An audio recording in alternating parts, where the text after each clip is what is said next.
बाळा डोळे मीठ, श्वास घे, तू एकटा नाहीस हे आधी लक्षात ठेव. बाळा मी अक्कलकोटचा स्वामी, तुझ्या हाकेला धावून येणारा तुझा गुरु, आज तुझ्याशी बोलायला आलो आहे. तू खूप थकला आहेस बाळा, शरीराने नाही तर मनाने. लोकांना दिसणारे तुझे हसू आणि आत लपलेली तुझी वेदना यात खूप अंतर पडले आहे. तू रोज देवापुढे उभा राहतोस पण शब्द बाहेर येत नाहीत. डोळ्यात पाणी असतं आणि मनात एकच प्रश्न, हे सगळं तुझ्याच वाट्याला का? बाळा मी तुझा प्रश्न ऐकला आहे. तू संकटात आहेस आणि संकट मोठं वाटतंय, कारण तू त्याच्याकडे पाहतो आहेस, माझ्याकडे नाही.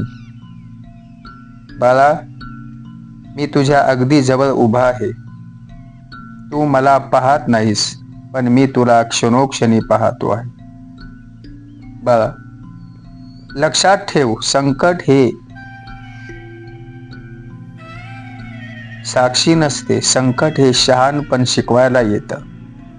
जसं सोनं आगीत घातल्याशिवाय शुद्ध होत नाही, तसंच माणूस संकटाशिवाय आतून मजबूत होत नाही. तू विचार करतोस मी चांगला आहे, मग माझ्यावरच हे दुःख का? कारण तू मजबूत आहेस बाळा. कमकुवत माणसाला मी एवढं मोठं ओझं देत नाही. बाळा भिवू नकोस. बाळा भीती तुझी नाही, ती तुझ्या मनात घुसलेली आहे. भीती तुला म्हणते तुझं काहीच होणार नाही, पण मी तुला सांगतो तुझं सगळं होणार आहे. बाळा भीती ही अंधारासारखी असते रे, आणि श्रद्धा हा दिवा असतो. दिवा पेटवला की अंधार आपोआप जळतो. अंधाराशी लढायची गरज नसते. बाळा मी उशीर करत नाही. तुला वाटतं ना मी उशीर करतोय, पण मी कधीच उशीर करत नाही. मी फक्त योग्य वेळ पाहतो. जसं बी पेरल्यानंतर झाड लगेच फळ देत नाही, तसंच माझं उत्तरही थोडं वेळ घेतं. पण लक्षात ठेव बाळा, मी तुझं दुःख कधीही दुर्लक्षित केलेलं नाही. बाळा तुझं मन शांत ठेव. बाळा मन अस्वस्थ असेल तर योग्य निर्णय होत नाही. आज तू घाई करतो आहेस, रडतो आहेस, स्वतःलाच दोष देतो आहेस. मी तुला एकच सांगतो, थांब. आज निर्णय घेऊ नकोस. आज फक्त मला आठव, उद्या मार्ग आपोआप दिसेल. बाळा माझ्यावर सोपव. तू म्हणतोस मी सगळं केलं तरीही काहीच जमत नाही, कारण तू अजूनही सगळं करतो आहेस. तू अजून स्वतः करतो आहेस. एकदा माझ्यावर सोपवून पहा पूर्णपणे. तू फक्त प्रामाणिक प्रयत्न कर, बाकीचं मी पाहतो. बाळा शेवट कधीच अंधाराचा नसतो. रात्र कितीही काळोखी असो, सकाळ येतेच. तुझ्या आयुष्यातली ही रात्र आता संपत आली आहे. तू अजून चालत राहा, थांबू नकोस. माझा हात घट्ट धर. मी आहे, मी होतो आणि मी राहणार. मला ही फक्त सुरुवात आहे. पुढच्या भागात मी तुला सांगणार आहे, आजार, पैसा, कुटुंब, मनशांती या सगळ्या संकटातून कसं बाहेर पडायचं. एक क्षण थांब आणि आत पहा. तुझं शरीर इथे आहे, पण मन खूप दूर भटकत आहे. कधी भूतकाळात अडकलेलं, कधी उद्याच्या भीतीत हरवलेलं. मन असं भरकटलं की माणूस स्वतःला ओळखू शकत नाही.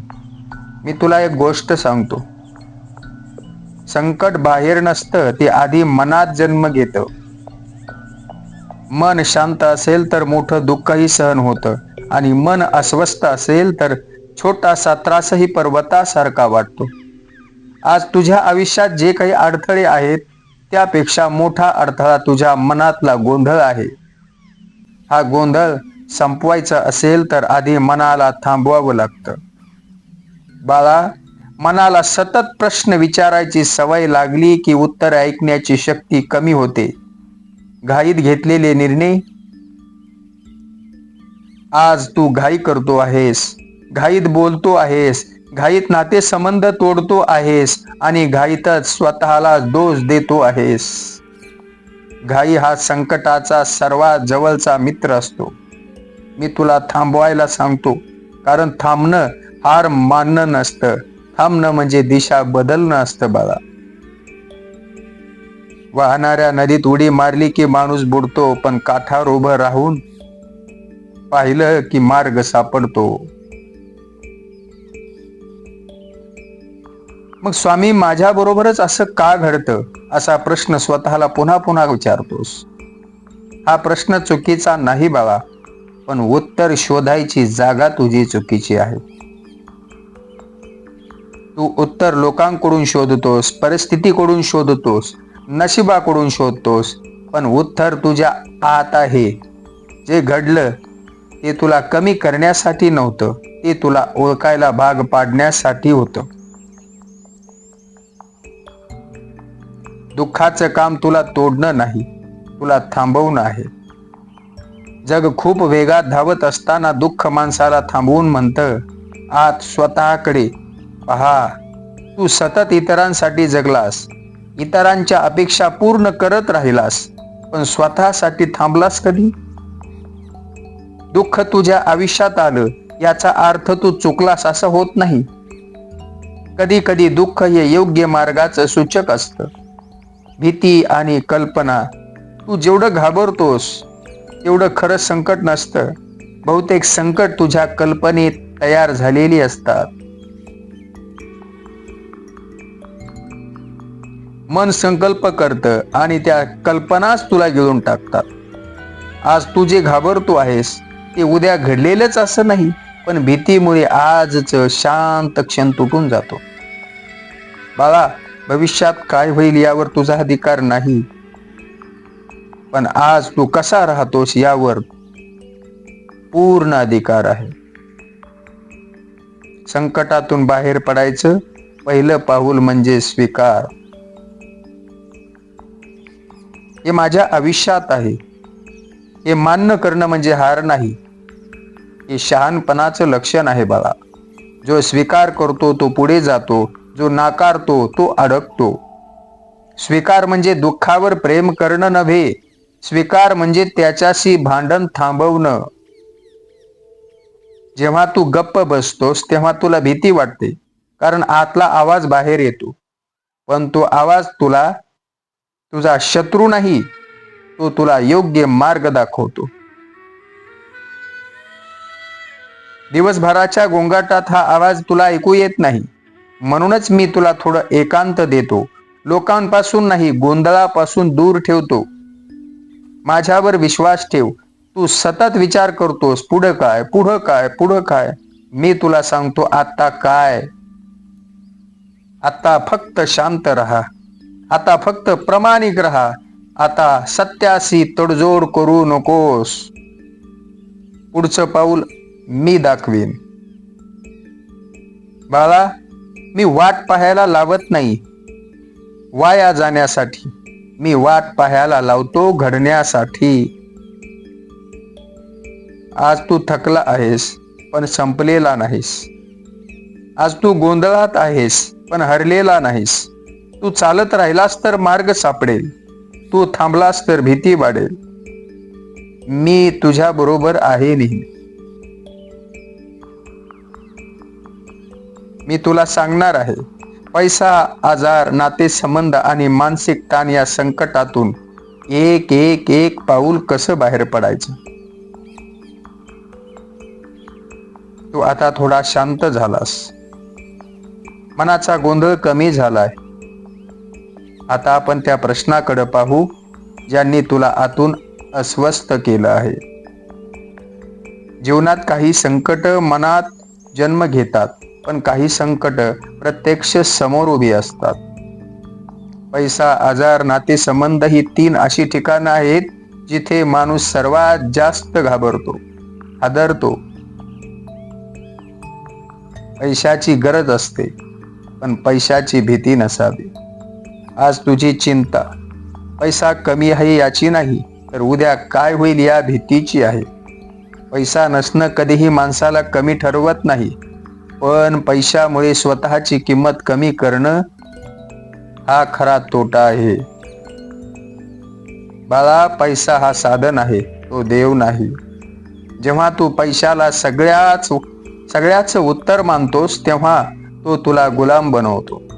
प्रयत्न आणि प्रामाणिकपणा. मी तुला कधीच सांगितलं नाही की बसून राहा आणि चमत्काराची वाट पहा. प्रयत्न कर, प्रामाणिक कर, पण परिणामावर ताण घेऊ नकोस. जे तुझ्या हातात आहे ते नीट कर. जे तुझ्या हातात नाही ते माझ्यावर सोपव. पैशासाठी स्वतःचा आत्मसन्मान गहाण ठेवू नकोस. असा पैसा शांतता देत नाही बाळा. आजार अचानक येत नाही, आधी इशारा देतो, पण तू ऐकत नाहीस. तू सतत धावतोस, थांबत नाहीस, आणि मग शरीर थांबवतं. आजार म्हणजे शिक्षा नाही, तो संवाद आहे. शरीर म्हणतं आता थोडं थांब. बाळा, औषध घ्यावंच लागतं, डॉक्टरकडे जायचंच असतं, पण त्याबरोबर मनही शांत ठेवणं गरजेचं आहे. आजार आणि अशा आजारात सगळ्यात मोठं औषध आशा असते. आशा असेल तर शरीर लढतं, आशा नसेल तर औषधही कमी पडतं. मी तुला सांगतो, आज आजार आहे, उद्या आरोग्य येईल, पण त्यासाठी मनाने हार मानू नकोस. नात्यामुळे माणूस जगतो, नात्यामुळेच माणूस तुटतो. तू खूप अपेक्षा केल्या, तू खूप दिलंस, आणि बदल्यात तुला मौन मिळालं. यात तुझी चूक नाही, पण धडा आहे. सगळेच लोक आपल्यासारखे नसतात. सगळ्यांनीच प्रेम करण्याची पद्धत सारखी नसते. नातं टिकवायचं म्हणजे स्वतःला हरवायचं असं नसतं. जिथे सतत समजावं लागतं तिथे थांबून विचार कर. तू महत्वाचा आहेस, तुझ्या भावनांना किंमत आहे. जिथे आदर नाही तिथे जास्त वेळ थांबू नको. पैसा असो, आजार असो किंवा नातं, मार्ग एकच आहे, समतोल. आणि भीती नको, अति अपेक्षा नको, अति ताण नको. समतोल असेल तर संकट हाताळता येतं. माझा हात धर, तू एकटा लढू नकोस. हे सगळं तुझ्या एकट्यालाच करायचं नाही. मी तुझ्या बरोबर आहे प्रत्येक पावलावर. तुला उत्तर सापडतील, मार्ग दिसेल, फक्त चालणं थांबू नकोस. मी तुला सांगणार आहे, भीती, अपराध भाव, राग आणि निराशा या भावनावर कसं मात करायचं. यासाठी आता चॅनलला सबस्क्राईब कर आणि कमेंटमध्ये श्री स्वामी समर्थ असं लिही. श्री स्वामी समर्थ.